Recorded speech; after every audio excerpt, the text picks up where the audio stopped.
ini dengan judul Crossline versus Inline. Jadi buat teman-teman sekalian atau care people di sini yang mungkin lulusan SMA atau SMK ingin cari kerja tapi bingung, ingin kerjanya kok beda sama jurusan saya saat ini gitu. Nah, di sini kita udah ada dua narasumber, yaitu Mbak Nisa dan Mbak Dita. Nanti kita akan perkenalkan lebih jauh. Tapi sebelum itu, saya ingin kita berdoa bersama-sama dengan sepenuh hati, karena saat ini ada beberapa bencana yang terjadi di sekitar Indonesia. Saya luangkan waktu sekitar 5 menit untuk berdoa. Berdoa mulai.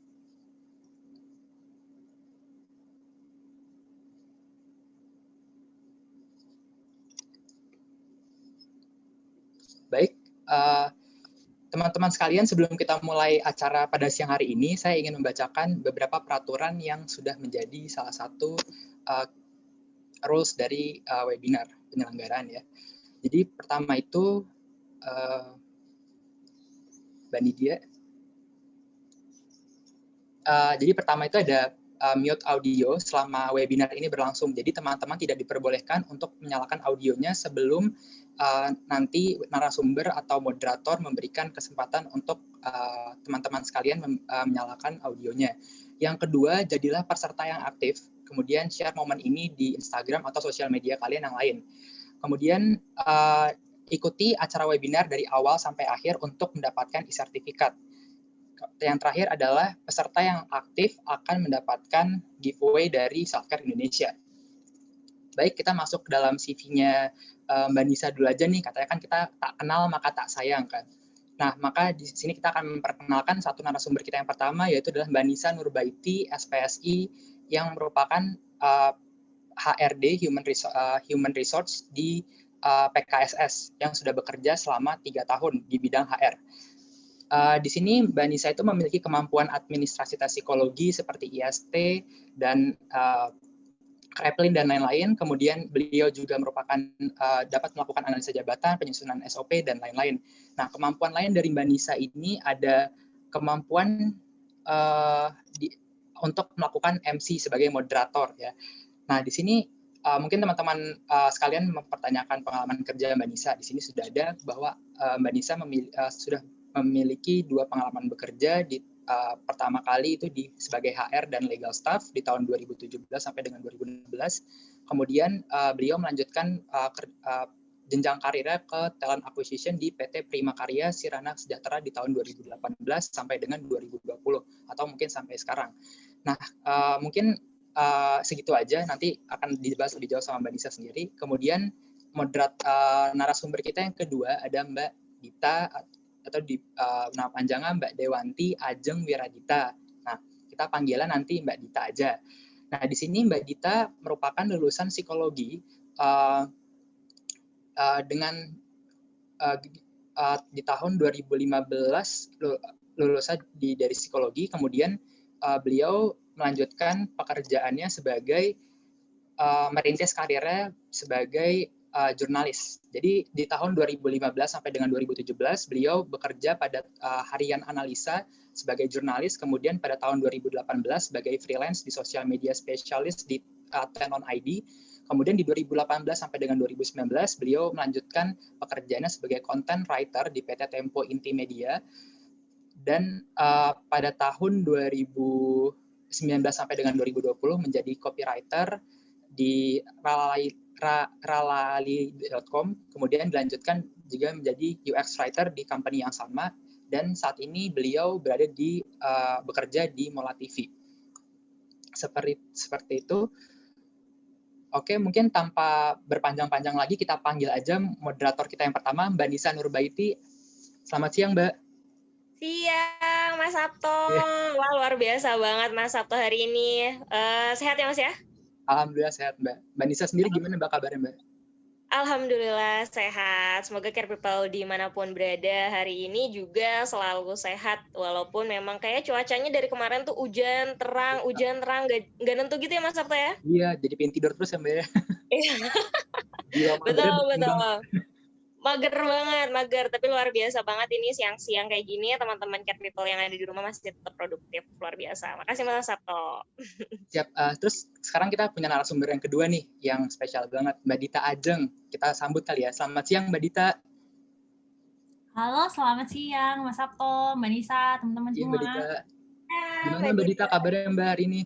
Alhamdulillah sehat banget deh. Harus sehat karena mau ngobrol sama teman-teman sore ini. Semangat ya Mbak, berarti Mbak. Oke, insya Allah. Amin. Oke, kita bisa masuk langsung ke webinarnya mungkin. Mbak Nisa, Mbak Dita, suaranya udah oke? Oke, sip. Kita mulai dari, mungkin dari Mbak Nisa dulu kali ya. Nah, Mbak Nisa, saya ini penasaran banget nih sama background latar belakang pendidikan Mbak nih.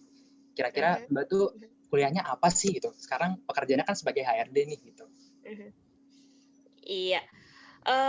Sedikit tadi yang udah disampaikan sama Mas Sabto itu udah mewakili banget. Jadi saya Nisan Rubaiti, saya lulus tahun 2017. Jadi sebenarnya kalau dipikir-pikir belum lama saya berkarir kayak gitu. Terus saya dari psikologi Universitas Mercubuana Jogja. Jadi mungkin kalau misalkan teman-teman ada yang dari Jogja, pasti udah familiar juga sama nama Mercubuana Jogja. Atau mungkin yang di Jakarta juga ada Mercubuana Jakarta. Nah itu sepupu kali ya, kayak gitu loh. Satu yayasan tapi tetap beda kebijakan, tetap beda ya, kayak gitu. Nah tadi juga benar. Jadi sebelum saya lulus, Mas Sabto, saya tuh emang udah aktif di biro-biro psikologi sih sebenarnya kayak gitu. Jadi saya jurusan psikologi, udah aktif di aktivitas psikologi di situ. Jadi sering melakukan tester, jadi bantuin dosen untuk jadi scorer, terus mungkin aktivitas-aktivitas yang berkaitan dengan alat tes lah kayak gitu. Jadi administrasi udah familiar banget sama administrasi alat tes sebelum lulus kuliah itu. Jadi semester akhir. Terus kemudian pertama kali kerja itu memang kebetulan jadi staff legal HR di Jogja juga, di sebuah tour travel di Jogja di Condong Catur. Terus kemudian melanjutkan lagi karirnya di Jakarta. Jadi step-nya tuh cukup bertahap sih, dari biro terus kemudian ke perusahaan kecil di Jogja, tapi mereka sudah cukup settle, jadi sudah ada legal dan HR-nya untuk mengatur kebijakan mengatur SDM-nya. Terus kemudian selanjutnya di Talent Acquisition-nya sendiri di PT Primakarya Sarana Sejahtera, cucu perusahaan dari BRI Group. Nah, di situ yang biasa ngurus outsourcing seperti itu.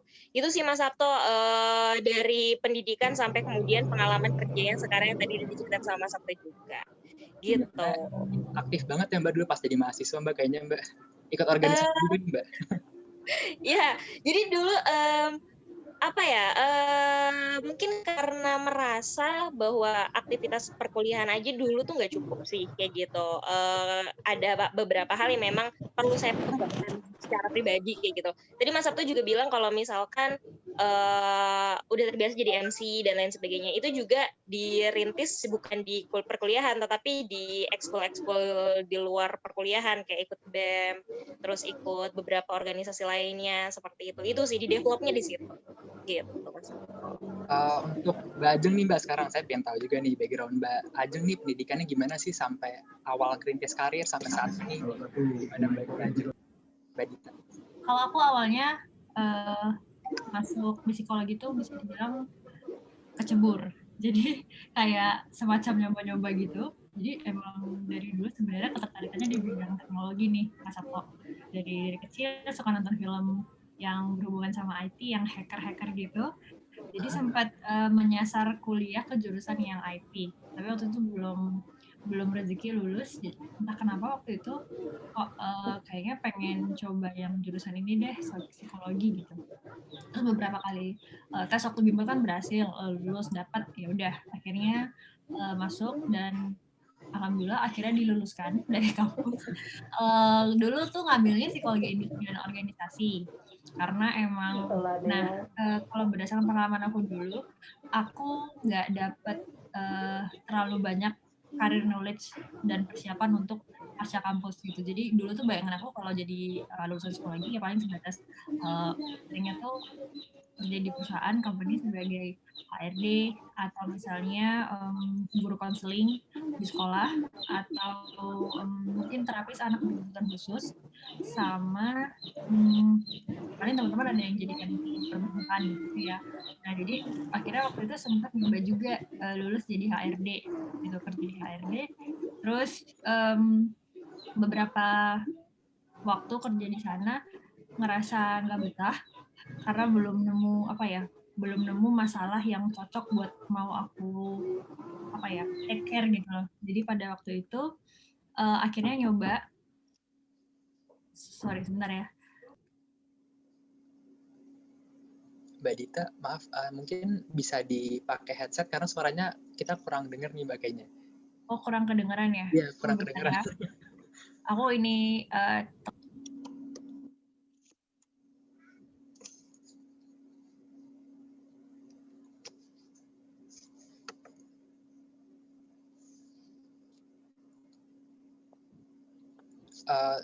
sambil menunggu mungkin untuk care people yang baru join, yang masih belum di-mute audionya, mohon tolong di-mute supaya mendukung kelancaran dari acara webinar hari ini ya teman-teman.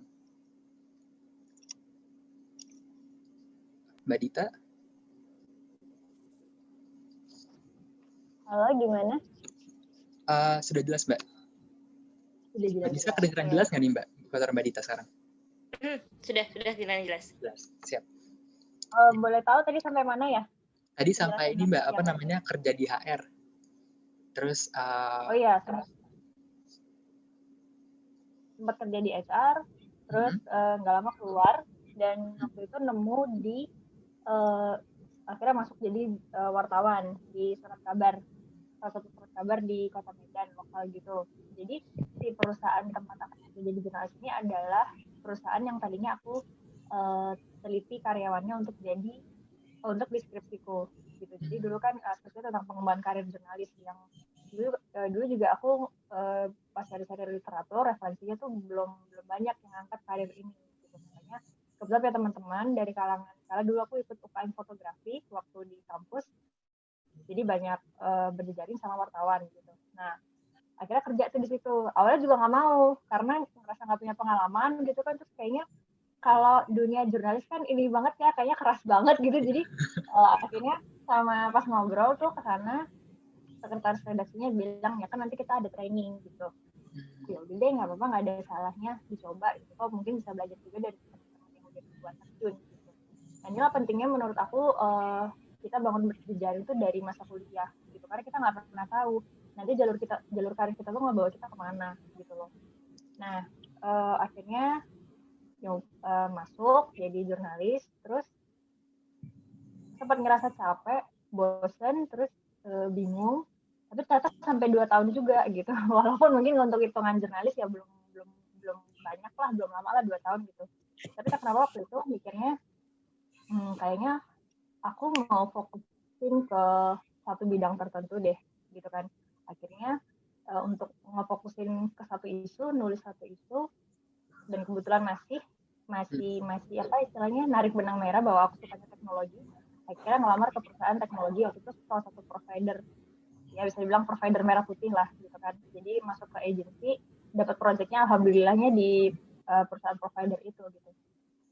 Terus jadi nulis juga tetap, terus pindah lagi waktu itu karena jobnya juga by project, pindah lagi ke startup e-commerce. Setelah itu ngikut-ngikutin isu pengembangan karir di bidang nulis, ketemulah info tentang UX writer. Jadi tadinya copywriter di divisi marketing, jadi kalau di UX writer kan pindah ke teknologi. Akhirnya ya udah cari-cari, belajar otodidak, nanya sana sini, ikut webinar segala macam. Akhirnya sekarang landing karirnya jadi UX writer. Kurang lebih kayak gitu, Mas. Ini loncatan karirnya kayaknya dari pendidikan terus ke karir, terus Mbak kayaknya loncatannya nih istilahnya sangat ekstrim gitu ya, istilahnya menantang banget gitu. Itu gimana sih Mbak? Apakah Mbak ketika masuk ke dalam, kan tadi Mbak bilang kayak kecebur ya ke psikologi. atau itu awal decision yang menentukan Mbak pengen kuliah di psikologi ini tuh atas ya, orang tua kah atau karena sedapatnya atau gimana nih Mbak? Oke, kalau dibilang exposureku sama jurusan psikologi, dulu dapat referensi dari mama. Karena mamaku tuh dulu nggak kuliah psikologi, cuman punya temen yang suka bikin kelas, terus suka sharing-sharing tentang psikologi gitu. Si teman mamaku itu yang lulusan psikologi gitu. Jadi mama tuh kayaknya mama kalau boleh bisa kuliah lagi, pengen kuliah psikologi deh gitu. Terus akhirnya ya aku jadi penasaran gitu, kayak apa sih gitu kan. Terus ya udah akhirnya nyoba gitu. Karena waktu itu ngeliat kayaknya ada bibit-bibit bahwa hubungan teknologi itu masih ada nyambungnya ke psikologi gitu. Pokoknya ada aja kayaknya aspek dari manusia tuh yang bisa dihubungkan ke teknologi. Aku tuh mikirnya gitu. Ya mungkin karena dulu suka itu nonton film-film yang science fiction yang gitu-gitu kan. Jadi jadi ke bawah terus gitu. Terus ternyata dulu kan ada mata kuliah psikologi pendidikan.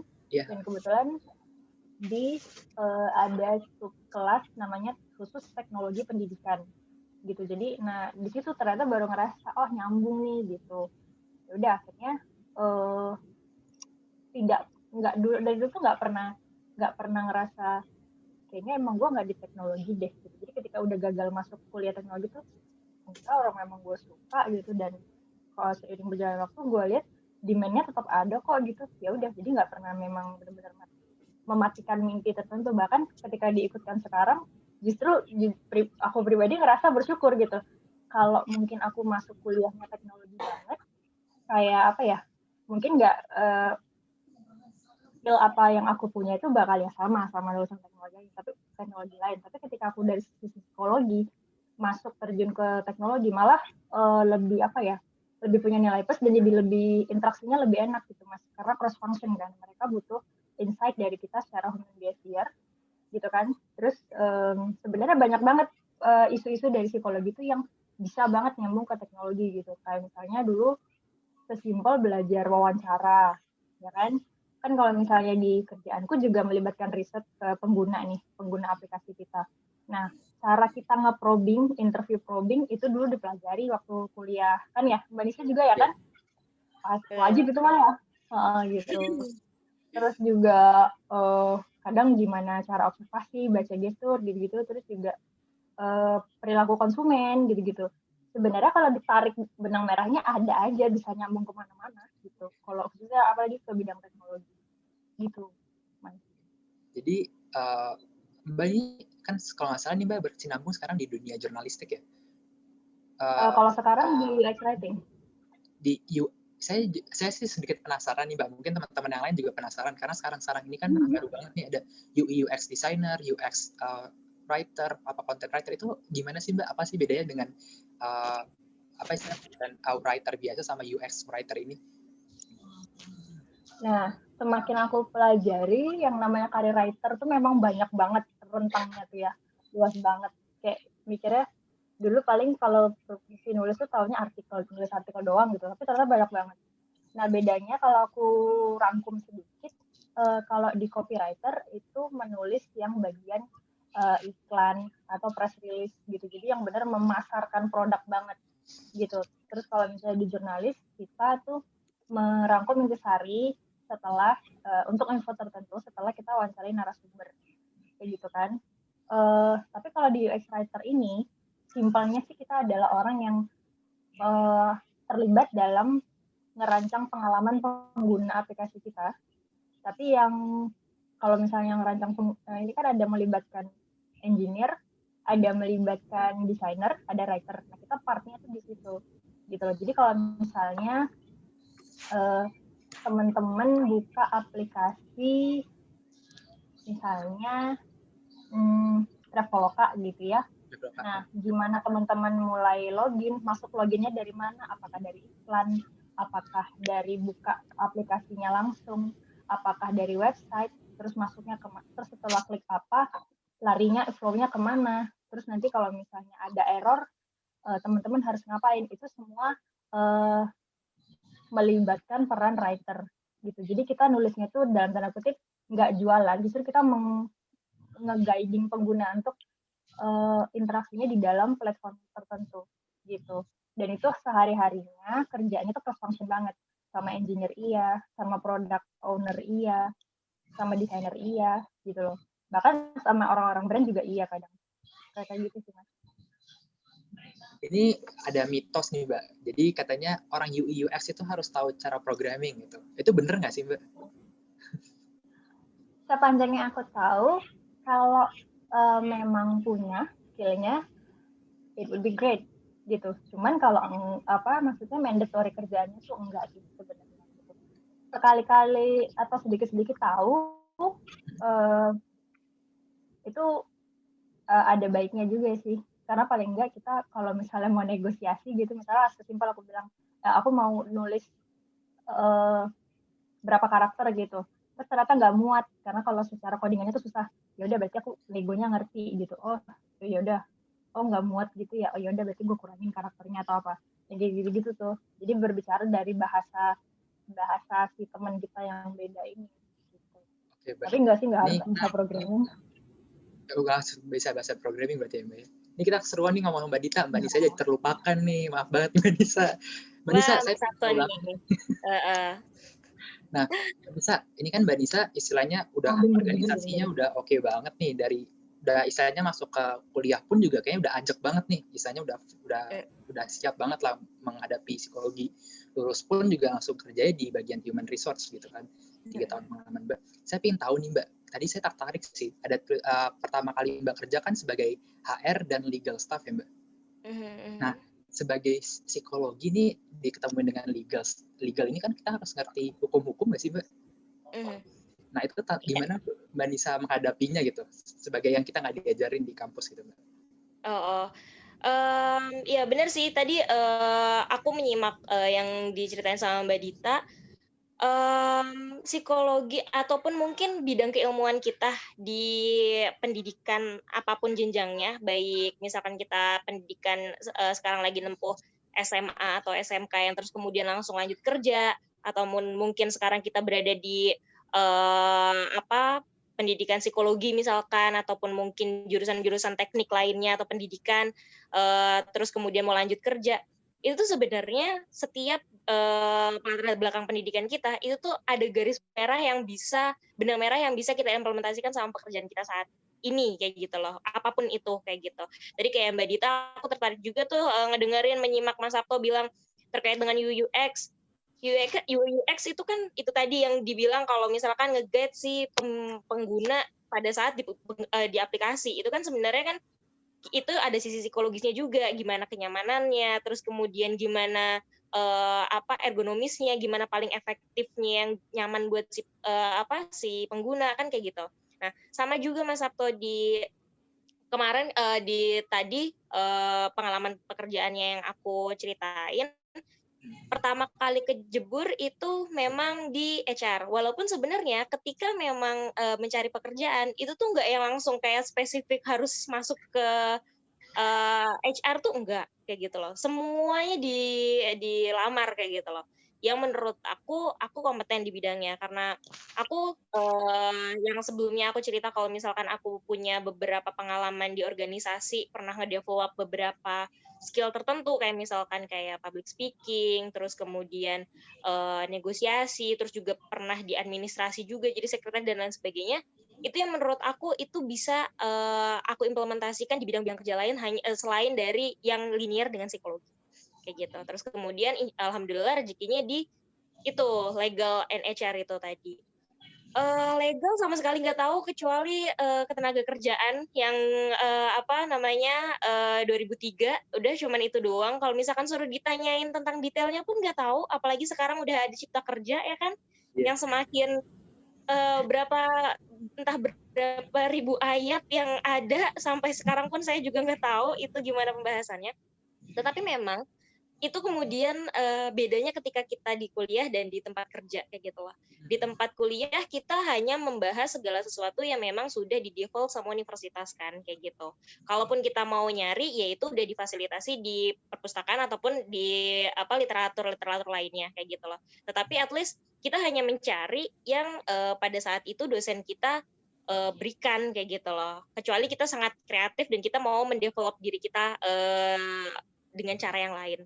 Nah, tapi kalau di tempat kerjaan itu nggak bisa kalau kemudian maaf Pak saya bidang psikologi dan jadi saya hanya ngurusin HR-nya aja, legalnya mungkin Bapak bisa rekrut orang legal lainnya kayak gitu. Oh enggak.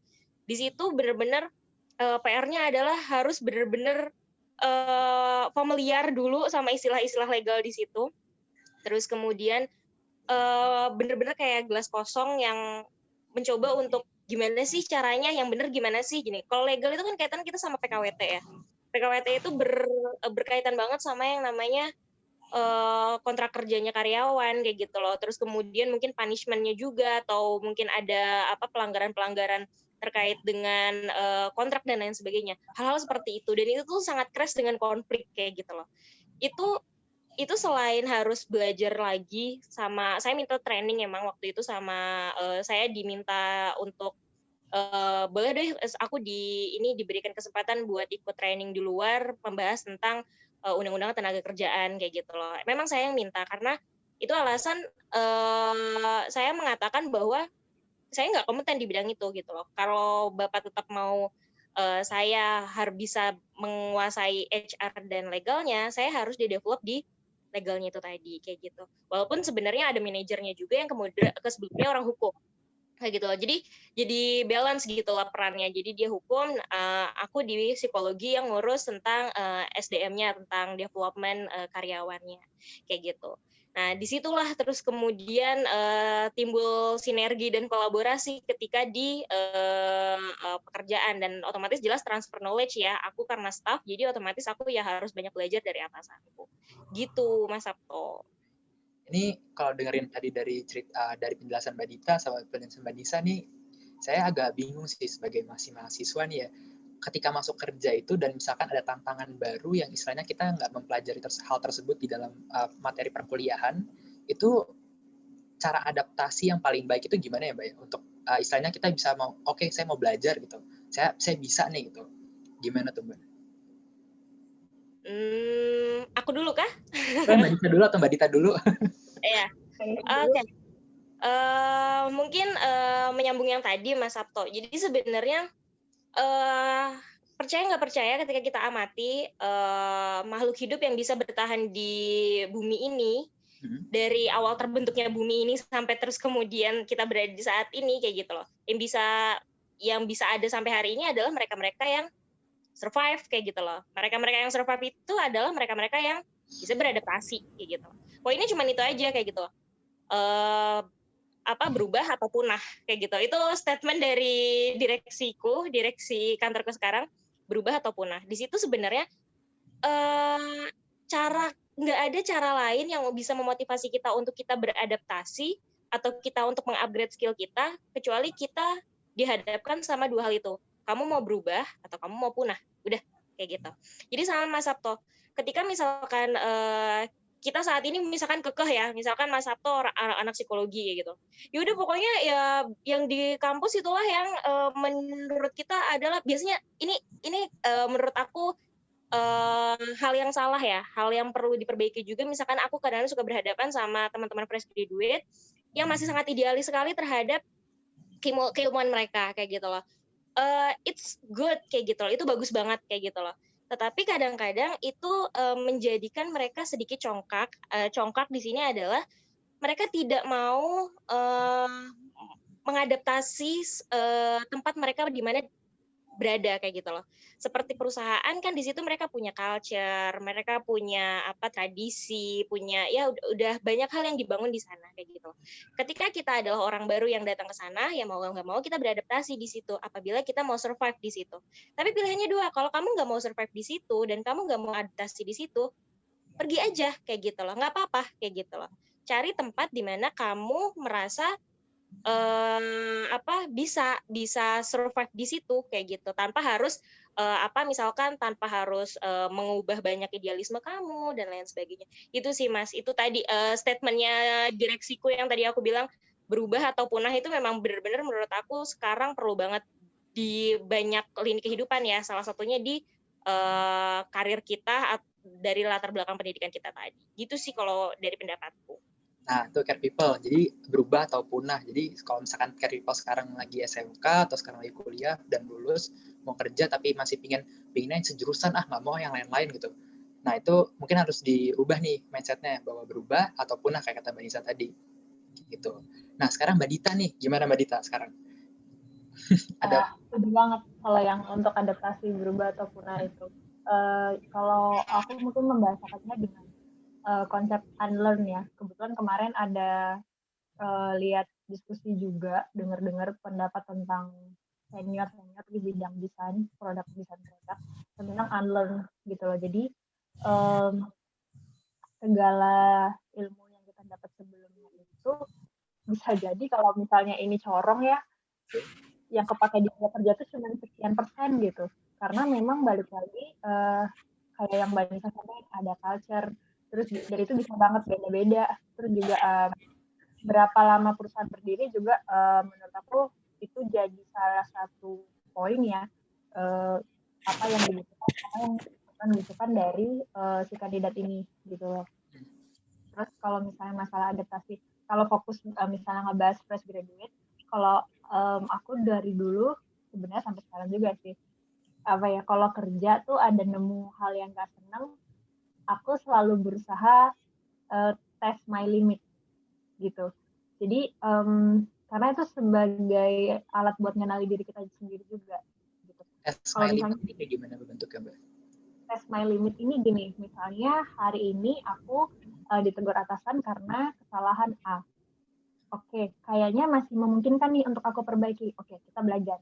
Akhirnya aku perbaiki, terus misalnya present ke atasan, di approve. Oke, berarti resiko pekerjaan yang ini masih masuk takaranku, masih toleransi sama aku. Berarti aku misalkan untuk stay. Nah, terus kalau misalnya ada lagi misalnya mungkin bisa jadi rentang yang beda banget nih tantangannya. Nah, dengan kita udah melewati yang sebelumnya dan mungkin udah mengukur diri juga, jadi kayaknya resiko yang ini nggak masuk concern aku deh gitu loh.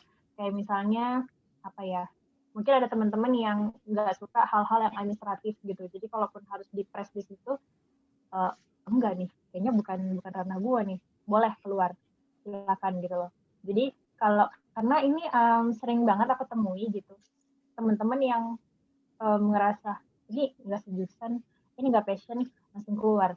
Dimarahin atasan sekali, langsung keluar. Padahal kalau misalnya pindah perusahaan, belum tentu mereka nggak ketemu masalah yang sama, gitu loh. Jadi kalau aku terbiasa test my limit dulu, masih bisa nggak ya gitu loh. Dan sebenarnya kalau hasilnya malah lebih benefit buat aku, karena aku jadi tahu banyak hal gitu. Contohnya kayak misalnya waktu aku kerja di startup yang e-commerce itu, aku megang banyak jenis tulisan, tektokannya ke banyak banyak bagian, aku jadi lebih kayak ngumpulin informasi bahwa kalau divisi ini tuh kerja begini ya. Yang jadi concernnya si divisi ini begini ya. Bukan nggak mungkin aku jadi punya ketertarikan dan kayak gue dengan kriteria kerja mereka lebih cocok deh. Terus jadinya bisa jadi switch karir gitu. Kebanyakan orang yang switch karir tuh rata-rata tuh begitu. Karena mengajak dirinya nggak encourage untuk kayaknya gue mau deh ngambil challenge gitu curiousnya, terus juga minat belajarnya, persistennya. Jadi kayak justru ngebuka jalan kita untuk knowledge karir gitu. Ternyata ada profesi ini. Ternyata dengan ini aku lebih cocok gitu. Dan justru jadi kita lebih nyaman ngerjainnya kan gitu. Kalau dari aku sih adaptasi seputar itu. Jadi selain adaptasi juga harus fleksibel dan open-minded juga ya Mbak, sama opportunity yang datang ke kita gitu ya. Iya benar-benar. Aku paling tertarik sama sekarang tuh ada isu kayak dari sisi HR ya, yang kemampuan T-shape itu loh.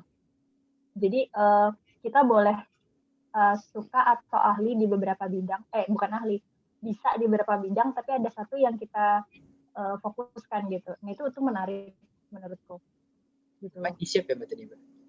T-shape ya. Jadi kalau T itu kan gini, atasnya kan gini, banyak berarti banyak tapi ada satu yang ke bawah tuh yang mendalam taunya gitu loh. Itu menurut aku menarik banget kalau kemampuan itu sekarang, apalagi kalau kerjanya cross function gitu. gitu sih.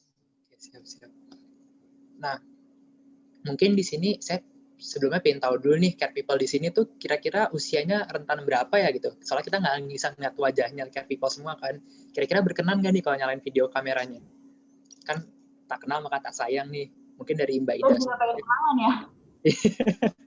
Soalnya ini kan supaya kita tahu gitu. Misalkan ini banyaknya anak SMKK atau di sini banyakkan anak kuliah. Mungkin bisa tulis di kolom chat sekarang lagi kuliah atau SMK atau sekarang udah lulus kuliah lagi bekerja mungkin. Nah, sambil nunggu, mungkin saya pengen tanya lagi nih ke mungkin dari ada yang lulusan S1 katanya. Wah, pas banget nih Mbak Ayunda Setiansyah L. Berkenan untuk nyalain audionya, Mbak?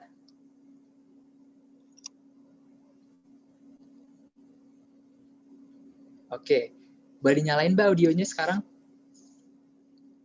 Oke. Udah ya? Mbak Ayunda Setiana sekarang udah lulus S1 ya kalau nggak salah? Iya, udah lulus S1. Sekarang udah kerja, Mbak?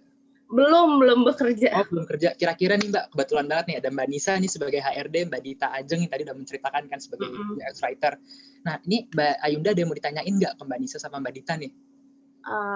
Ada sih, kan aku udah sebelumnya sih, aku kan lulusan ilmu gizi. Nah, terus itu kan aku dulu sempet karena bingung mau kerja apa gitu kan, kalau cari lowongan gizi aja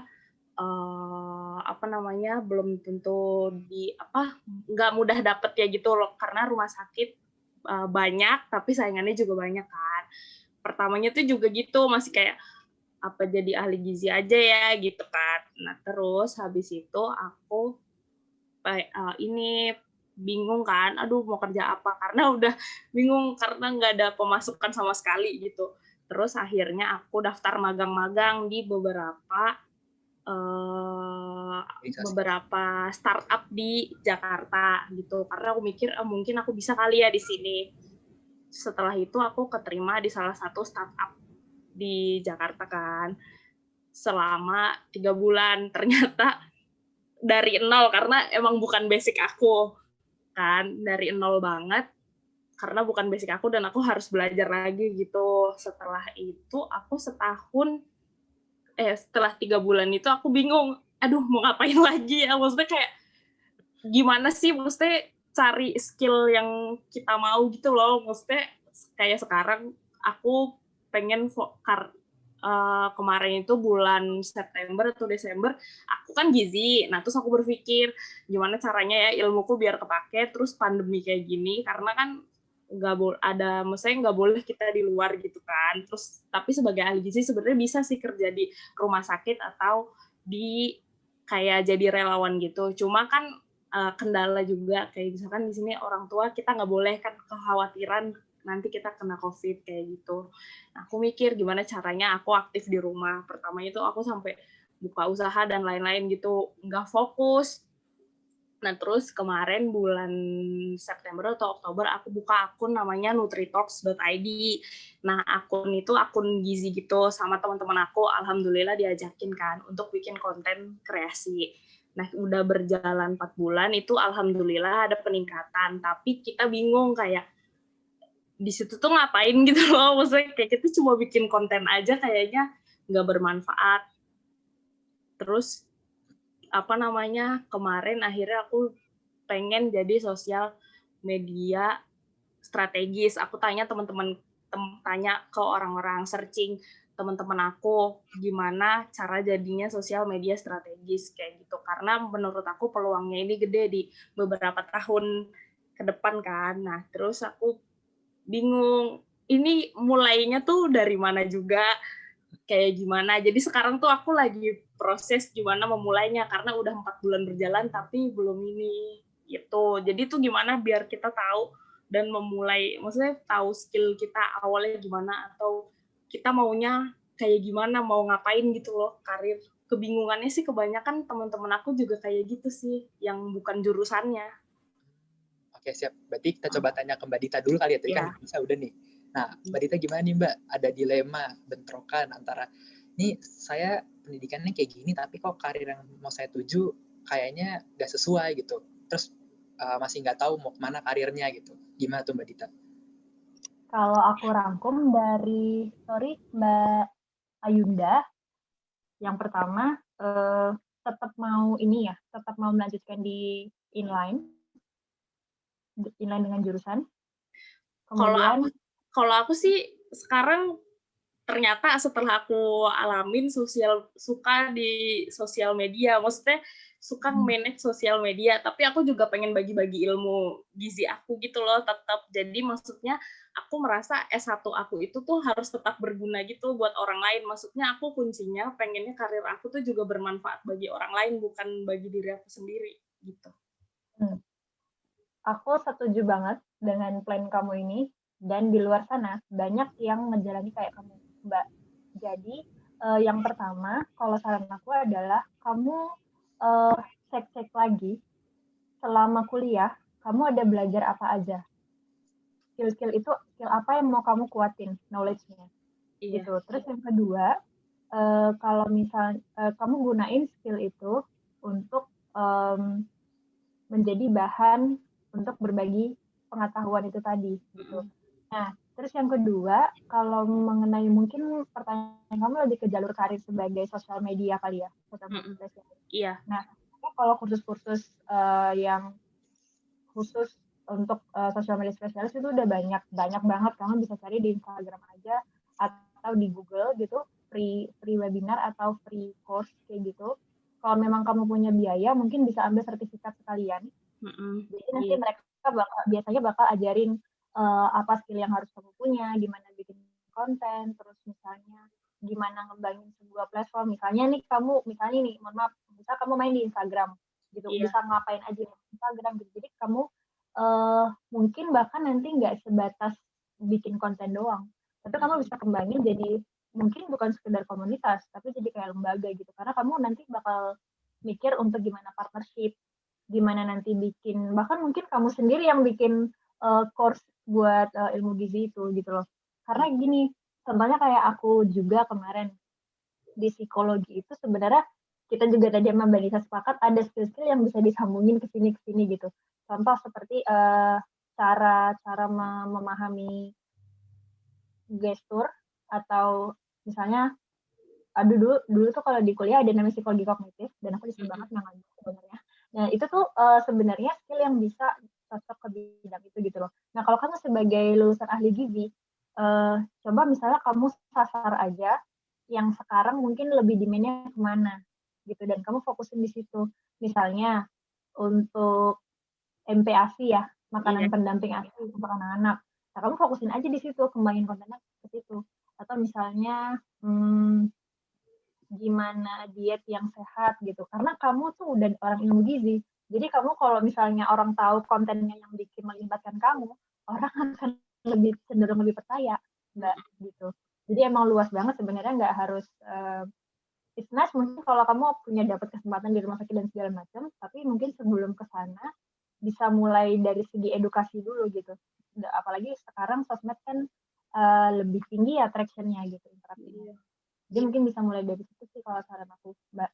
Iya. Makasih ya Kak Dita. Kemarin aku juga mau cerita ya Kak. Boleh nggak? Izin dulu.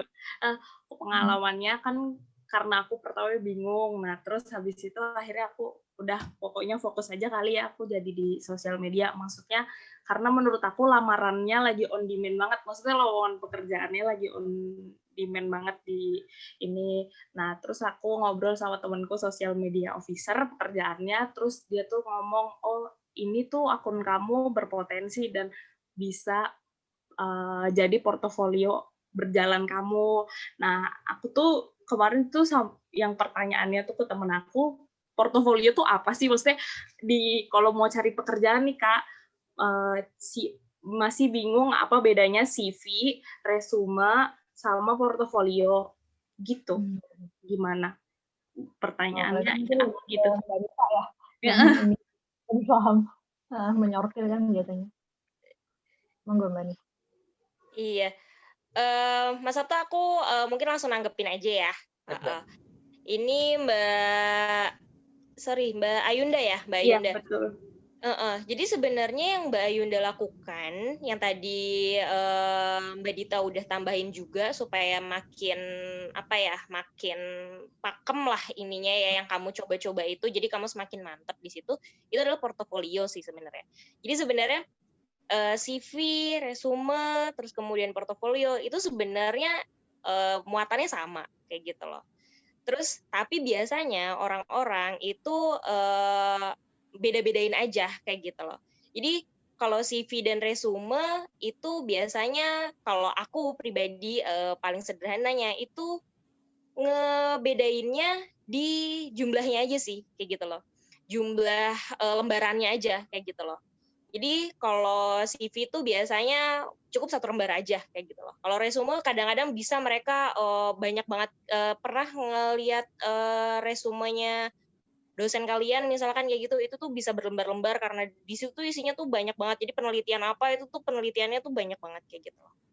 Nah, kalau portofolio tuh lebih ke apa yang udah kamu lakuin kayak gitu loh. Buktinya mana kayak gitu loh. Nah, portofolio itu lebih ke situ kayak gitu. Nah, yang kamu buat saat ini itu sebenarnya portofolio, dan portofolio itu tuh bisa dimasukin ke CV kayak gitu loh.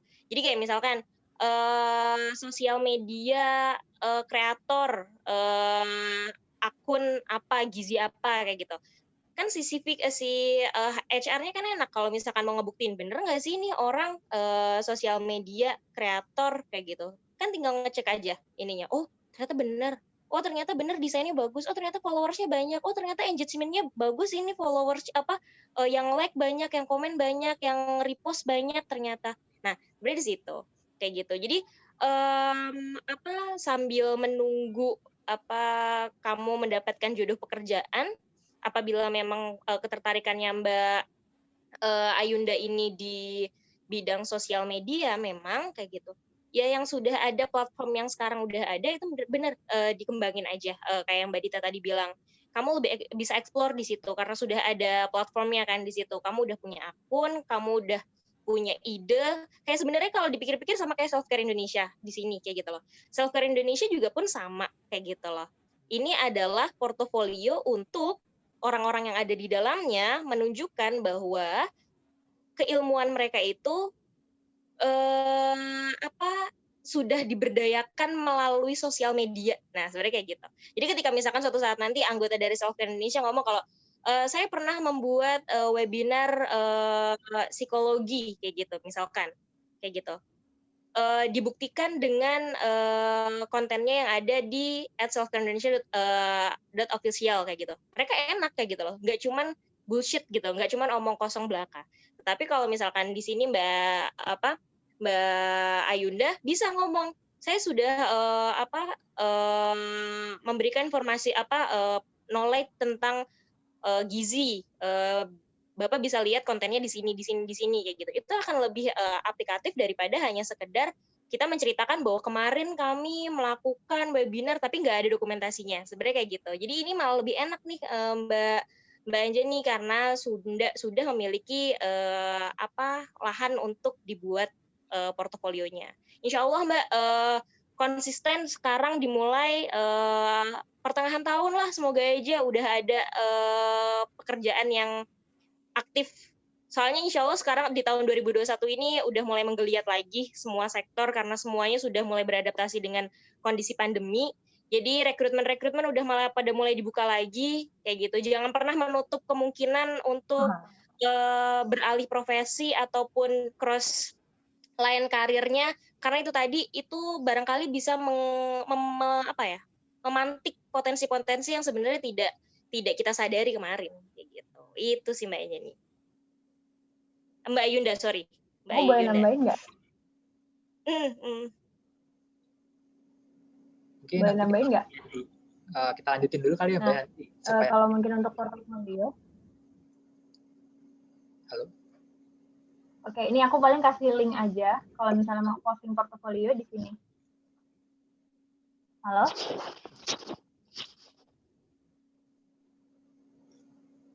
Oke Kak, katanya udah halo, suaraku jelas nggak? Kedengeran kan? Iya, sudah. Halo, Adita? Oke. Ya, halo. Kedengeran nggak? Kedengeran Kak Adita, kedengeran. Adita dengar saya nggak? Kayaknya ada problem jaringan nih Mbak Nisa. Oh iya, benar. Delay jadinya ya, delay. Iya, delay kayaknya. Halo Mbak Dita. Ya, halo. Oh, udah kedengeran Mbak Dita. Mbak Dita bisa dengar saya nggak? Bisa, aman Mas. Oke, siap, aman. Oke, baik. Kita lanjutkan ya Mbak ya, webinarnya. Nah, ini sih pertanyaan yang mungkin teman-teman juga pada di pikiran teman-teman sih ada kayak gini. Akhir-akhir ini orang-orang bilang bahwa bahasa Inggris itu menjadi suatu bukan lagi istilahnya nilai plus, tapi merupakan suatu persyaratan yang umum gitu. Ya harus bisa bahasa Inggris gitu. Menurut Mbak Dita dan Mbak Nisa nih, tantangan selain bahasa Inggris yang harus dihadapi oleh kami-kami yang masih belum bekerja saat ini, yang akan menghadapi dunia pekerjaan ya, di tahun-tahun esok atau saat ini juga gitu. Itu apa ya Mbak tantangannya? Misalkan dari Mbak Nisa sebagai HRD dan Mbak Dita sebagai UX writer, itu tantangan apa sih Mbak yang dihadapi saat ini selain mungkin bahasa gitu? Oke. Mulai dari Nisa dulu mungkin. Aku, oke. Ya, satu yang jelas aku akan selalu bilang bahwa kedepannya tantangan yang lebih update lagi adalah teknologi. Itu. Karena selain teknologi yang sekarang tuh udah luar biasa, udah ini aja mungkin pandemi ini merupakan sebuah percepatan ya, pengembangan teknologi yang ada di sekitar kita kayak gitu loh. Yang dulunya kita ngerasa kayak ya Allah webinar kayak gini kan sesuatu yang ya kalau bisa offline aja lah kayak gitu kan, kita kan anak manual ya kan kayak gitu. Tetapi kalau sekarang nggak bisa kayak gitu loh. Terus kemudian orang-orang pada berlomba-lomba untuk gimana caranya bikin saingannya Zoom kayak gitu loh. Dulu kita nggak familiar sama yang namanya mungkin Google Meet, Duo kayak gitu-gitu. Mungkin kayak ya ada dari dulu ada mereka gitu loh. Tapi kita juga nggak kepikiran buat yaudah oke kita meeting pakai Google Meet saja kayak gitu loh, yang dulu Google udah punya kayak gitu. Tapi enggak kayak gitu. Itu karena orang semakin udah familiar lagi dengan teknologi. Nah, ketika kita tidak ready untuk perubahan-perubahannya, itu yang akan membuat kita punah yang tadi aku bilang kayak gitu. Apalagi buat teman-teman yang yang fresh graduate kayak gitu loh. Jadi kembangkan dirinya untuk familiar dengan teknologi dan kalau yang aku lihat ya potensi-potensi beberapa keahlian yang menurut aku di masa mendatang tuh akan sangat banyak dicari itu mungkin seperti programmer kayak gitu. Ini aku dari sudut pandang talent acquisition, programmer, terus data science itu bagaimana kita bisa membaca data terus kemudian membuat itu menjadi develop di sebuah produk ataupun lain sebagainya. Itu akan banyak dibutuhkan kayak gitu loh. Jadi buat teman-teman data science harus dari orang-orang matematika atau dari enggak kayak gitu loh. Sekarang banyak banget pelatihan data science. Teman-teman bisa belajar dan itu bisa diimplementasikan ke banyak hal.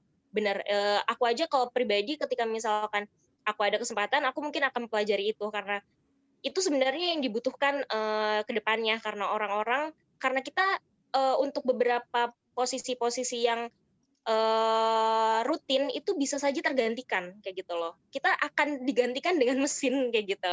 Jangan sampai kita digantikan sama mesin, maka dari itu kita harus nge-develop skill-skill kita dengan sesuatu yang tidak tergantikan. Nah, itu tadi seperti analisis dan lain sebagainya itu kan nggak akan tergantikan. Writer itu nggak ada yang gantikan. Robot mau nulis mereka nulis apa kayak gitu loh. Kalau nggak diidein sama manusianya sendiri kayak gitu. Itu sih kalau dari aku Mas Sabto ya gitu. Sangat ini ya informasi banget nih buat saya. Berarti data science berarti penting nih Mbak ya. Oh penting banget Mas Sabto, mumpung kamu masih suka belajar ini ya webinar gini. Otaknya masih lancar ya Mbak ya kan. Sekarang Mbak Dita nih, gimana Mbak Dita tantangan untuk yang dihadapi di dunia kerja? Kalau tadi dibilang tantangannya selain bahasa Inggris, sebenarnya menurutku sendiri bahasa Inggris itu masih jadi tantangan karena untuk hal-hal bidang kerja yang baru, sumber belajar bahasa Indonesia tuh belum banyak gitu. Jadi kalau teman-teman emang males belajar bahasa Inggrisnya, bisa sih, cuman susah banget gitu. Apalagi masih apalagi kalau misalnya demand-nya tuh tinggi, bagus, dan teman-teman pengen ke situ. Berdasarkan pengalaman belajar yang aku alami, kalau nggak bisa bahasa Inggris susah banget gitu. Aku pun sebenarnya belum yang jago-jago banget, masih tertatih juga gitu. Cuman memang di sisi lain sih bagusnya ada teman-teman yang di karir ini product design yang mau gitu jadi content creator untuk belajarnya. Nah, tapi kalau misalnya dari sendirinya kadang ngerasa butuh yang lain atau lebih, please banget dari sekarang latih untuk baca artikel atau dengerin podcast atau nonton video tuh yang berbahasa Inggris gitu. Terus yang kedua, menurutku tantangannya adalah ini ya, lebih ke arah persistennya gitu, sama ngenali diri aja. Gimana limitnya diri sendiri, terus juga bidang apa yang memang sesuai sama diri itu sih. Itu tuh menurut aku soalnya challenge banget. Karena kayak misalnya contoh misalnya profesi desainer gitu, sebenarnya pengen mau jadi graphic design aja atau UI UX design aja, itu tuh kadang masih banyak orang yang belum paham gue lebih cocoknya kemana ya gitu. Nah, mau nggak mau memang kalau aku bilang sih ya ambil projectnya gitu, mau nggak mau harus terjun dulu biar tahu diri kita kemana gitu loh. Terus kalau challenge lagi ya kemampuan adaptif itu sih sama perkembangan kayak sekarang. Makanya kalau menurut aku yang tadi dilakuin Mbak Ayunda itu udah oke banget gitu, karena demand-nya untuk ke digital juga udah tinggi sekarang pandemi ini gitu. Oke, nah berarti kalau tadi Mbak Nisa lebih kepada teknisa, data science dan lain-lain, Mbak Dita ini lebih kepada diri kita sendiri ya. Kita knowing about ourselves itu lebih kita udah tahu dulu nih kita tuh gimana, kita tuh sukanya apa, kita tuh kuatnya menghadapi apa gitu, kita suka tantangan atau enggak, mungkin gitu-gitu ya Mbak ya. Ketahui diri kita dulu lebih jauh sebelum kita mengambil suatu keputusan gitu ya ke depannya. Iya, karena masih banyak yang belum paham itu gitu. Mungkin Mbak Nisa dari sisi talent sering nggak sih nemuin yang kayak gitu? Iya benar. Apa ya? Jadi ketika misalkan kita di proses rekrutmen sebenarnya, ketika kita sendiri belum clear sama diri kita, itu pun kita nggak bisa bikin branding diri sendiri itu kita nggak dapet kayak gitu loh. Itu benar yang Mbak Dita bilang, gali diri sendiri, ketahui limitnya sampai mana, terus kemudian dengan kayak gitu kan kita akan membuat brand sendiri sama diri kita. Nah, itu yang nanti akan terinformasikan brand itu ketika kita lagi rekrutmen itu tadi kayak gitu. Kalau misalkan kitanya aja belum clear, ya otomatis nggak ada informasi yang jelas yang bisa disampaikan sama pewawancaranya atau orang yang melakukan seleksi itu tadi. Jadi ya kamu dianggap sama saja seperti yang lain-lain kayak gitu. Tapi ketika personal branding kamu udah kelihatan, oh ya ini orangnya, oh ini cocok nih orangnya kayak gitu. Nah berarti ya personal branding kamu sudah bisa tersampaikan, diterima sama rekrutmennya kayak gitu, rekruternya. Personal branding ini tuh buat dijelasin mungkin singkat aja gitu Mbak, apa ya gitu, mungkin buat teman-teman yang masih belum tahu apa sih personal branding itu. Personal branding tuh gampangnya kamu mau dikenal seperti apa kayak gitu. Jadi istilahnya ketika misalkan ada yang cerita misalkan Mas Sabto tuh orangnya teliti kayak gitu, tapi itu bukan Mas Sabto yang ngomong ya kayak gitu loh, itu dari Mas Sabto berperilaku, Mas Sabto menunjukkan profesionalismenya ketika bekerja kayak gitu. Orang lain akan nangkep kayak Sabto tuh orangnya teliti kayak gitu loh. Jadi suatu saat nanti ketika misalkan dapat kerjaan yang membutuhkan ketelitian, Sabto aja kayak gitu. Jadi Mas Sabto udah dapet tuh kayak gitu loh. Sabto sama dengan apa kayak gitu loh, kayak gitu. Sama kayak misalkan kita paling gampangnya zaman dulu kalau produk odol itu pasti kita ngomongnya Pepsodent kayak gitu loh. Kayak gitu loh. Kita pengen Pepsodent kayak gitu loh. Dia udah dapet tuh brandingnya. Orang-orang dulu selalu ingat kalau Pepsodent adalah odol kayak gitu. Mau mereknya Formula, Cita dan lain sebagainya, tapi kita tahunya Pepsodent udah kayak gitu. Nah gitu. Jadi buatlah diri kita punya brand seperti itu supaya orang yang baru pertama kali melihat kamu pun itu akan tahu kayak gitu loh. Kamu bener nggak apa yang kamu omongin itu tuh terpancar dari bagaimana kamu bersikap dan berperilaku ketika kamu dalam proses interview utamanya ya kayak gitu. Gitu. Khas berarti ya Mbak ya, sebenarnya. Betul. Baik. Nah sekarang ini Mbak, pertanyaan yang mungkin kan tadi udah caranya, kita udah membahas tentang adaptasi, tentang cross-line, inline. Nah saya sekarang pengen tahu nih Mbak, misalkan kita udah kecemplung nih, tadi kan bahasa Mbak Dita sama Mbak Nisa kan ya kecemplung, kejebur gitu kan ya. Misalkan kita ada kecemplung, kejebur gitu suatu pekerjaan. Nah gimana caranya kita bisa memotivasi diri kita untuk tetap ada di pekerjaan tersebut gitu. Misalkan kan nggak lucu juga gitu, sebulan daftar, sebulan nggak betah, terus keluar gitu kan, itu kan nggak mungkin gitu. Gimana Mbak? Dimulai dari Mbak Dita dulu mungkin. Kalau dari aku sih mikirnya gini ya, pertimbangan orang kerja itu kan banyak faktornya gitu. Jadi kadang nggak selalu kenyamanan itu jadi faktor yang utama, jadi faktor satu-satunya gitu. It's okay kalau misalnya kalian merasa mungkin agak nggak nyaman, itu tadi test the limit, tapi mungkin bisa jadi ada teman-teman yang kalau nggak kerja, misalnya dia punya tanggungan atau apa gitu ya untuk dari segi finansial, jadi it's okay kalau misalnya masih mau stay di perusahaan, tapi mungkin sambil tetap ini apa sih ningkatin value diri. Jadi kayak yang Mbak Nisa bilang tadi terkait personal branding itu bisa keangkat gitu. Jadi lebih mudah ketika kamu nanti memutuskan untuk mau pindah perusahaan gitu. Terus lagi-lagi kalau aku sih berpesan ke teman-teman, ambil kesempatan sebanyak-banyaknya untuk ngetes limit diri kamu gitu. Jadi kalau aku pun dulu, kalau boleh jujur tuh waktu sebenarnya jadi HRD nggak betah di profesi itu, nggak betah di kantor itu. Kalau aku refleksi ke sekarang, mungkin karena aku nggak menemukan mentor yang baik, yang cocok saat itu, gitu loh. Jadi aku udah coba, misalnya dikasih tahu sekali, oke, aku perbaiki. Dikasih tahu ini, lama-lama feedbacknya tuh nggak enak gitu loh dari atasan. Mungkin kalau pada saat ya HR itu kan pekerjaan pertamaku right setelah lulus gitu. Kalau mungkin saat mentor yang bagus yang bisa ngefasilitasi walaupun dengan challenge-nya gitu, ya mungkin sampai sekarang aku masih tetap jadi HRD gitu. Jadi aku kebetulan bukan orang yang misalnya hanya mau bekerja karena passion gitu.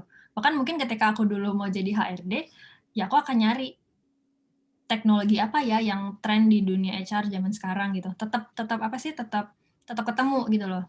Tapi waktu itu kalau aku dari pengalaman pribadi sih, kayaknya karena gue nggak nemu mentor yang bagus. Makanya gue nggak betah di kantor itu. Dan kebetulan, dalam tanda kutip, sebenarnya aku nggak percaya sama ini kebetulan sih. Cuman waktu itu rezekinya adalah kayak langsung ditemukan sama profesi jurnalis gitu, dari circle jurnalis. Maka waktu itu mencoba dan terjun, ternyata setelah diikuti tracknya, oke, gue di sini nih gitu. Paling dari situ sih pesannya buat teman-teman. Jadi nggak harus ketika nggak nyaman tuh langsung cabut gitu, selama tidak mengganggu produktivitas gitu.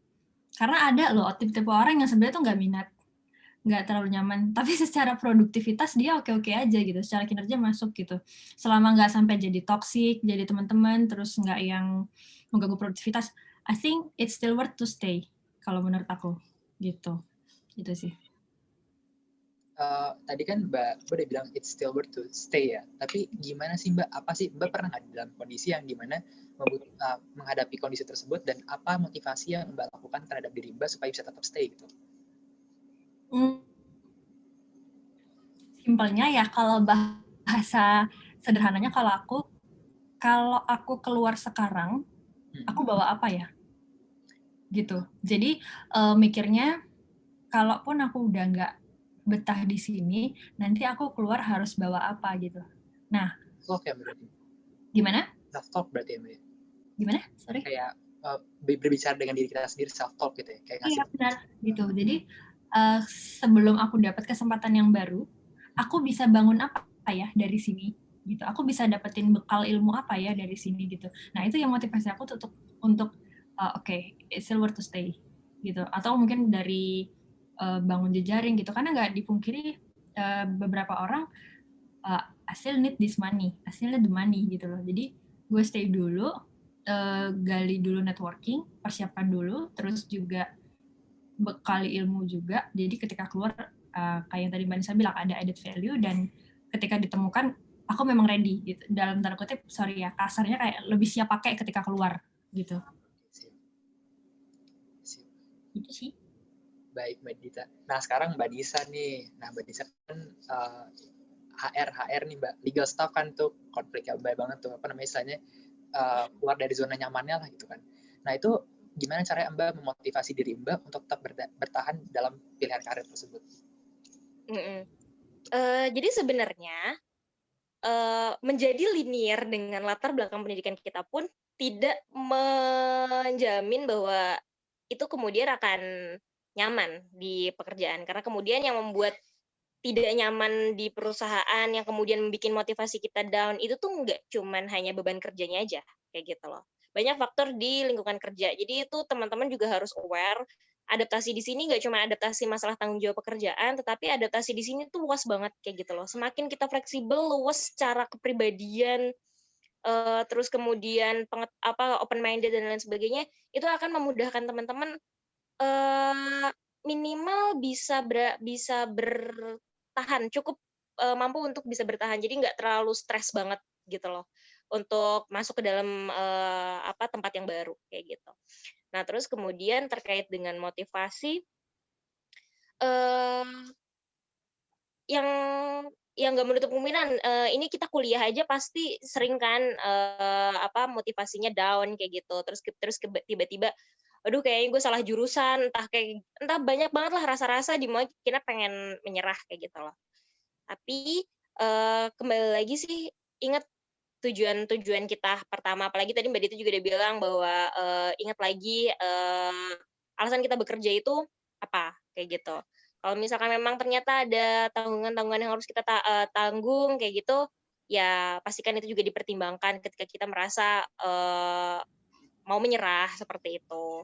Terus kemudian ketika misalkan udah merasa yakin banget nih kayak gitu, pengen pindah karir kayak gitu, mau pindah tempat kerja, ya pastikan tadi kita ready kayak gitu loh, nggak emosional kayak gitu loh. Jadi keputusan itu tidak diambil karena kita sedang marah misalkan dengan atasan, atau mungkin kita lagi slack sama teman kerja, atau mungkin beban kerja yang akhir tahun biasanya itu lagi banyak-banyaknya, atau mungkin target gila-gilaan kayak gitu. Jangan ketika kita emosi kayak gitu. Nah, itu membuat kita nanti akan lebih bijak kayak gitu. Dan benar, pokoknya dibilang sama Mbak Dita tadi benar, ketika kita resign dari sebuah tempat kayak gitu, jangan sampai kita masih berada di tempat yang sama ketika kita masuk kayak gitu loh. Sabto yang sebelum masuk perusahaan dengan Sabto yang udah mau keluar perusahaan, itu masih sama aja kayak gitu loh. Nggak ada yang tambah-tambah kayak gitu loh. Nah, sebelum kamu mendapatkan tambahan skill ataupun mungkin tambahan pengetahuan, tambahan uang juga, maksudnya untuk kamu mempersiapkan diri selama kamu menjadi job seeker kembali, pastikan kamu punya tabungan yang cukup untuk menghidupi dirimu dan mungkin tanggungan-tanggunganmu kayak gitu. Jadi banyak hal yang harus diperhatikan. Nah, nanti ketika misalkan kamu sudah tenang dan ready mengambil keputusan itu, ya nggak ada salahnya untuk kemudian kamu mencari challenge yang baru kayak gitu. Tapi jangan terus kemudian kamu mengalah dengan keadaan, malah kamu yaudah deh resign dari tempat ini terus besok kemudian ngedapetin pekerjaan seadanya. Ya enggak kayak gitu. Kalau bisa ya lebih bagus, atau apalagi mungkin lebih men-challenge kalian supaya kalian bisa lebih termotivasi lagi untuk bekerja. Gitu sih Mas Sabto menurut aku. Jadi ini kita udah dapat nih ya gambarannya gimana cara kita memotivasi. Jadi kita harus pertimbangkan nih baik-baik sebelum kita resign atau kita mau mengundurkan diri. Jangan emosional gitu, misalkan lagi marah sama atasan atau selek gitu kan, terus keluar gitu. Nah, jadi ini kita sebelum lanjut lagi, boleh nggak nih Mbak kita undang satu partisipan lagi nih buat ngobrol-ngobrol sama kita nih, Mbak Dita, Mbak Nisa, berkenan nggak nih? Boleh. Biar gantian ngobrolnya. Biar gantian. Siap Mbak. Nah, di sini Career People siapa nih yang mau nanya-nanya lagi nih ke Mbak Dita, Mbak Nisa nih, mumpung ada istilahnya narasumber yang kompeten nih di bidang satu HR, satu lagi UX gitu. Mungkin dari teman-teman yang baru mau misalkan dari SMK atau mungkin lagi mau milih jurusan kuliah, bisa nanya tuh ke Mbak Dita gimana tuh caranya, atau ke Mbak Nisa gimana caranya memilih perkuliahan yang tepat dengan jurusan kita, atau mau nanya gimana caranya menemukan siapa sih diri kita dan apa sih yang cocok buat kita dan enggak gitu. Siapa di sini mungkin Mbak Lutfia Ataya mungkin, siapa yang mau bertanya?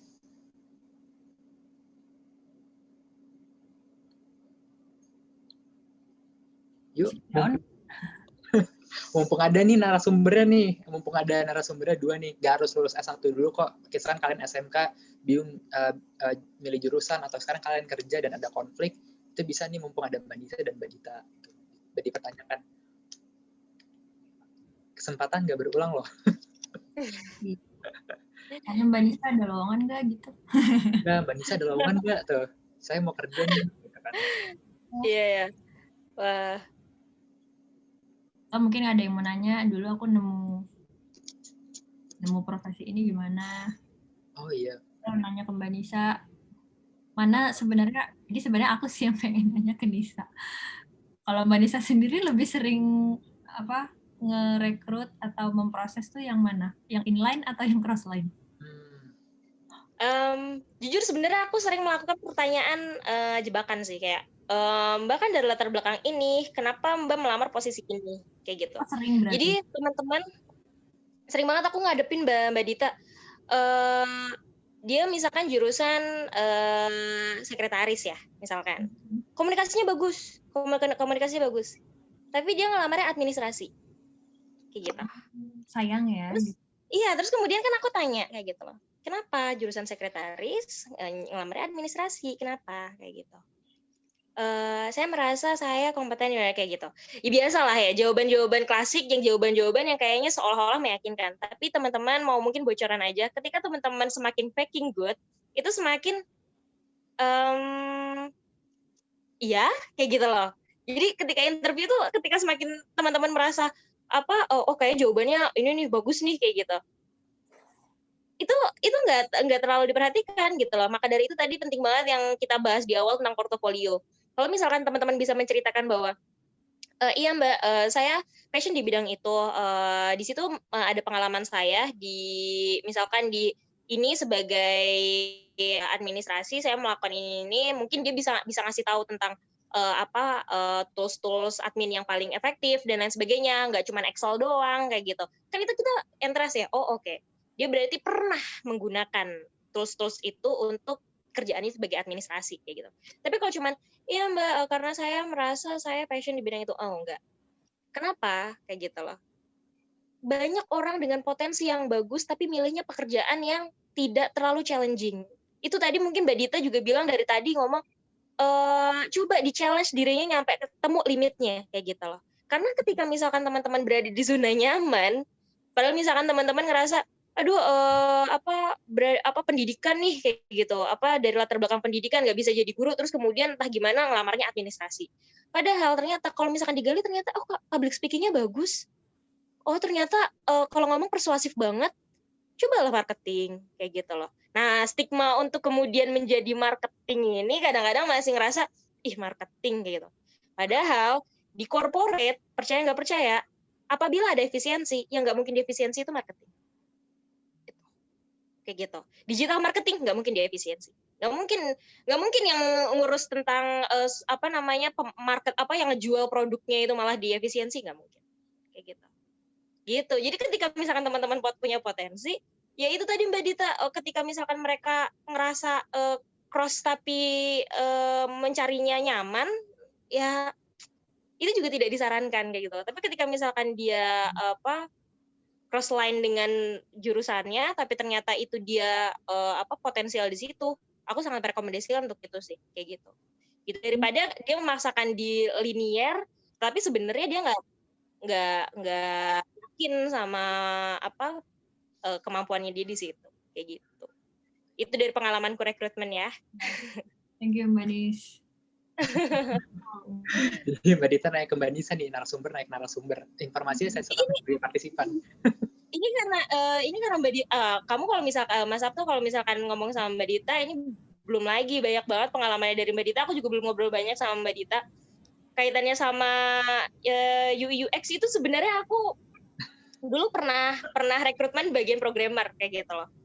Nah, maka dari itu aku sebenarnya baru familiar sama writer-nya kayak gitu. Kalau dulu UI UX tuh yang aku tahu cuma desainnya doang. Jadi desain tampilan aplikasinya gitu. Itu yang aku tahu ketika aku mau rekrutmen, tapi aku juga baru tahu writer UX itu ya ketika Mbak Dita jelasin tadi. Jadi sebenarnya masih banyak hal yang bisa kita gali sama Mbak Dita nih Mas Sabto. Berarti kita harus buat ini lagi nih Mbak, webinar lanjutan nih. Bikin webinar lagi. Ya selesai maghrib sih. Mbak, ini ada pertanyaan nih Mbak dari Mbak Rahma. Mbak Rahma mau buka audio aja atau saya bacain nih Mbak? Chat aja kayaknya tuh. Ya, chat ya kita. Jadi Mbak Rahma nanya nih ke Mbak Dita sama Mbak Nisa. Jadi beliau itu semester 4, tapi dia pingin banget magang gitu kan. Tapi dia belum punya, istilahnya belum punya pengalaman bekerja ataupun magang. Dia bingung mau nulis di portofolionya itu diisi apa gitu. Kalau belum punya pengalaman magang, terima kasih katanya. Seperti itu Mbak. Mungkin dimulai dari Mbak Nisa. Magang ya, mungkin dikasih tahu dulu magang itu magang apa kayak gitu ya.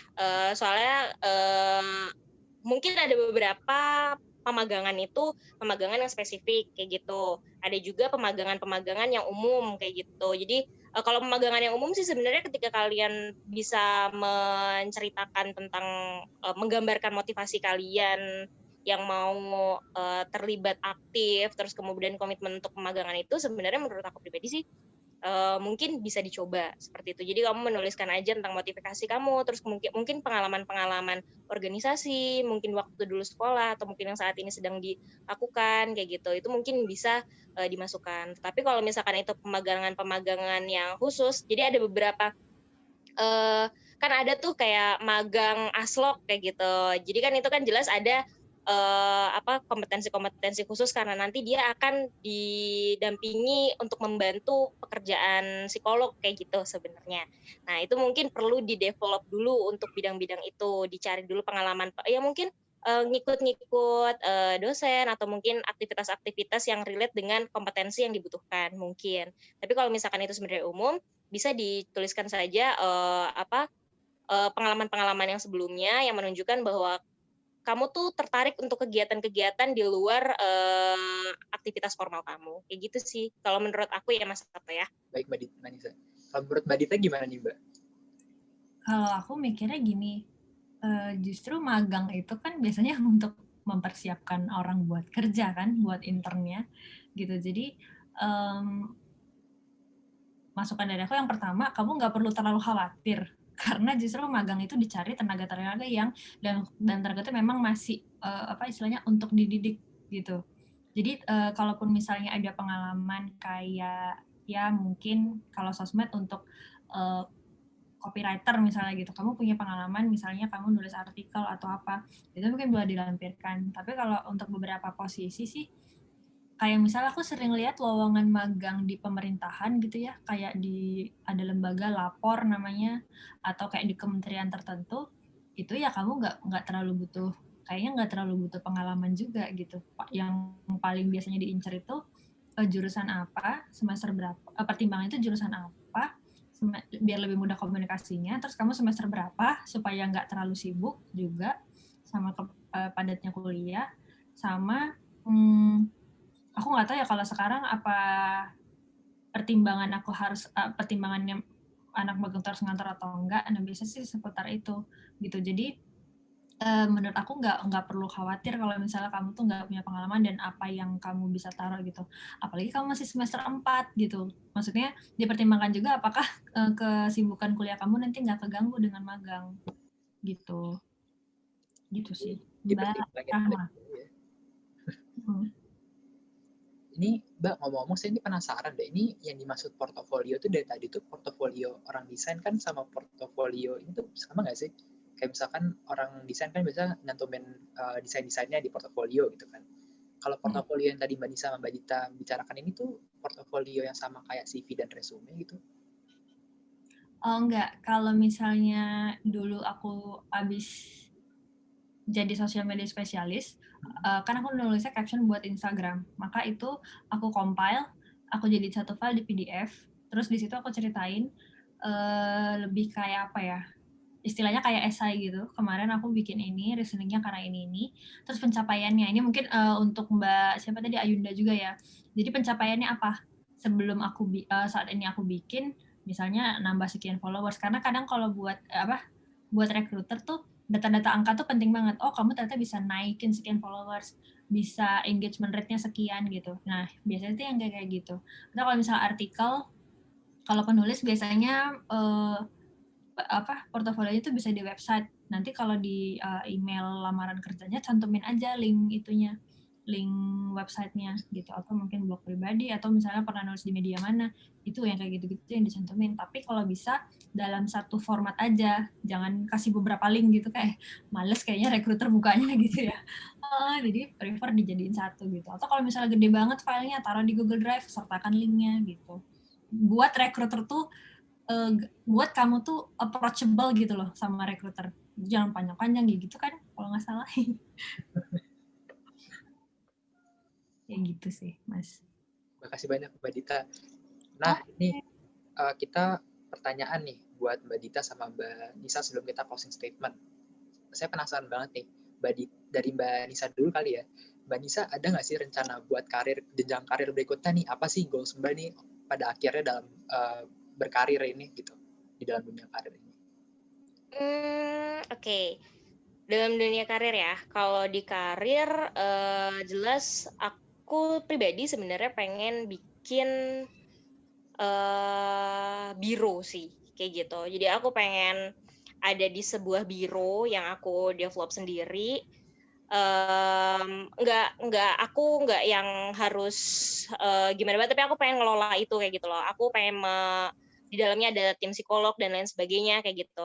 Ada rekrutmen juga, ada asesmen juga, dan ya hal-hal seperti itulah yang berkaitan tetap dengan psikologi, karena aku merasa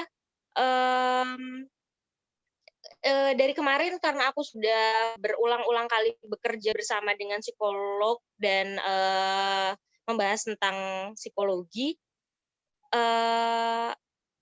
mental health di kemudian hari itu akan sangat menjadi perhatian sekali kayak gitu. Jadi aku akan mengambil peran di situ gitu. Aku pengen menjadi bagian yang peduli dengan mental health ke depannya. Ya, ini kita ngomong 10-20 tahun ke depan ya Mas ya, jangan yang besok hari Senin ya. Hari Senin masih jadi karyawan. Oh iya, besok ini masih ada lagi ya. Iya. Berarti harapannya ke situ. Kalau ngambil pendidikan S2 berarti ya? Iya, ada rencana ke situ. Aku pengen ngambil pendidikan S2. Psikologi juga, mungkin kalau bisa dikasih profesi juga, mungkin aku mau ngambil profesi psikolog yang jelas. Terus yaudah, pengen di situ sih Mas. Nah, nanti dari situ nanti kita ngembangin lah biro itu menjadi sebuah sesuatu yang mungkin lebih bisa nggak hanya sekedar biro psikologi, tapi mungkin bisa jadi pengembangan bisnis lainnya. Itu sih Mas Sabto, cita-citanya. Amin. Amin. Saya amin juga Mbak, inspiratif banget soalnya Mbak. Nah sekarang Mbak Dita nih, gimana Mbak Dita, jenjang karir berikutnya apa nih Mbak kira-kira ke depan? BTW itu tadi statement Nisa untuk mental health di corporate, boleh juga tuh ini kerjasama. Oh boleh banget nih Mbak, tahu nih. HRD kantor itu yang maksudnya in-house-nya tuh belum tentu nge-provide itu kan, gitu loh. Benar. Tapi kadang ada corporate yang bahkan nyediain asuransi untuk kesehatan mental gitu, tuh menarik banget sih buat aku. Gitu. Ya, kadang-kadang emang kesehatan mentalnya suka nggak di cover ya Mbak ya, nggak diperhatikan. Mereka lebih ke, yang penting mereka sehat secara fisik, tetapi tidak secara mental, ya udah kayak gitu ya. Padahal kan penting gitu. Nah kalau aku karir ke depannya, kalau bidang UX writer itu kan, platform yang pakai UX writer itu kan banyak jenisnya. Ada yang e-commerce, ada yang media, ada yang ya kalau contohnya kayak di aku perusahaan termasuk media lah gitu ya. Nah aku tuh pengennya jadi satu, yang pertama adalah istilahnya apa ya, leading di bidang ini gitu loh.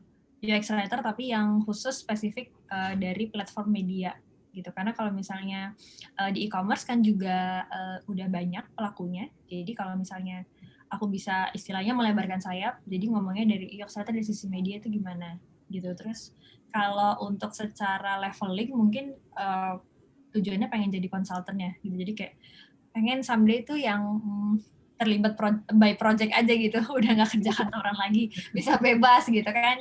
Jadi yang beneran apa sih istilahnya ad hoc aja gitu timnya. Nah kayak gitu. Terus karena aku juga penasaran sama gimana data atau teknologi benar-benar ngaruhin hidup manusia gitu. Sebenarnya dari 2017 sih ada punya rencana untuk lanjut bidang magister juga. Nah ini karena aku suka dan kebetulan ketemu teman-teman yang suka ngubek-ngubek hal mirip kayak gini tuh.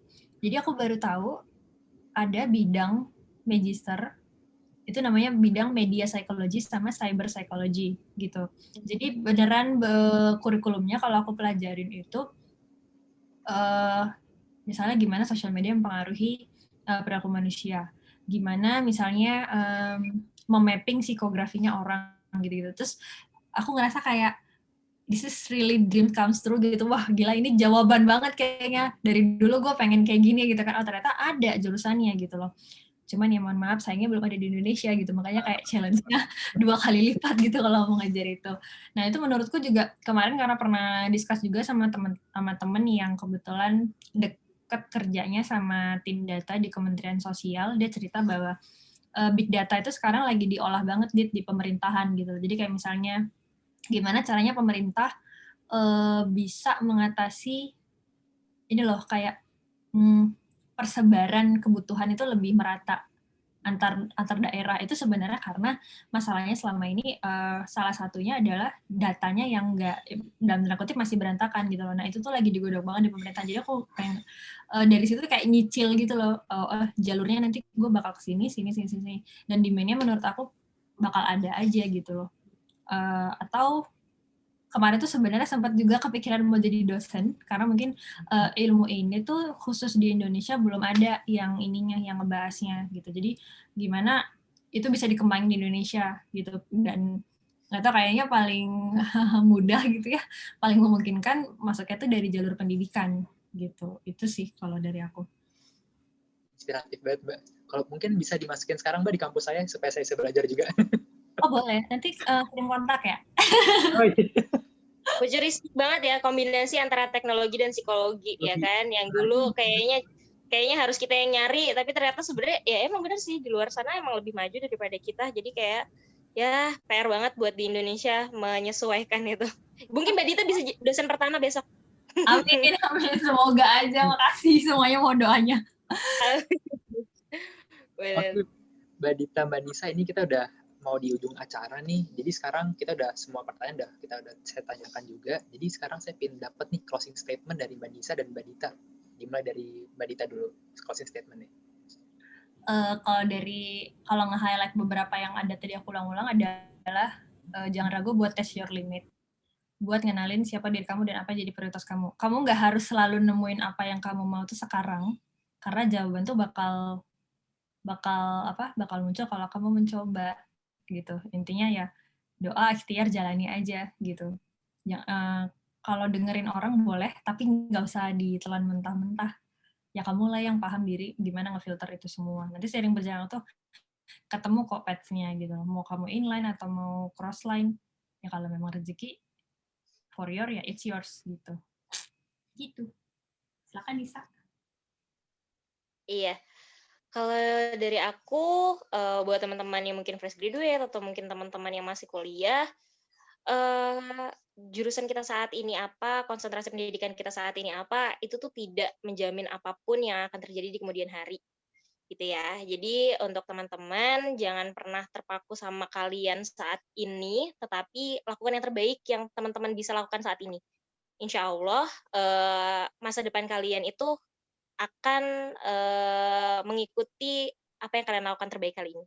Gitu. Kalian yang terbaik versi kalian hari ini adalah batu loncatan di kemudian hari kayak gitu. Jadi mau itu crossline atau inline dengan karir kalian besok, itu pasti semua ilmu pasti selalu ada manfaatnya buat kalian kayak gitu lah. Jadi jangan pernah dikotakkan hanya karena satu jurusan atau tidak satu jurusan kayak gitu ya. Jadi buat besok kalau misalkan suatu saat nanti ketemu sama temennya yang kayak reuni kayak gitu.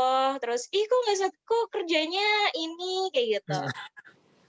Besok disuruh ikut webinarnya CI aja supaya pikirannya terbuka. Terbuka ya, Mbak. Gitu ya. Nanti kita kudu ini nih Mbak, kayaknya harus kong kali kong sama Mbak Dita nih buat bikin webinar lanjutan nih untuk UX Factors. Betul. Memberikan insight buat care people di luar sana yang bertanya-tanya tentang mungkin pengetahuan di karir yang berbeda gitu ya Mas Sabto ya? Iya, betul Mbak. Oke. Sekarang kita udah di akhir acara nih, udah dapat closing statement dari Mbak Nisa dan Mbak Dita juga. Kita sekarang mau ada sesi foto bareng dulu kali ya Mbak ya? Oke. Sip. Asik. Kita bisa semua nyalain kameranya dulu ya. Tadi maaf Mbak, saya keluar out tiba-tiba nih. Oh iya. Mas Nah, ini gercep banget. Tiba-tiba udah lewat HP aja. Standby. Nah ini semuanya mohon dinyalakan dulu ya kamera, kita sesi foto bareng lah nanti supaya bisa diupload di sosial media juga kan, supaya asik gitu. Wah, habis belajar nih dapat ilmu gitu kan. Tadi mungkin quotes-nya Mbak Nisa tadi yang atasannya bisa dipetik tuh sama quotes-nya Mbak Dita tadi. Semoga bermanfaat ya.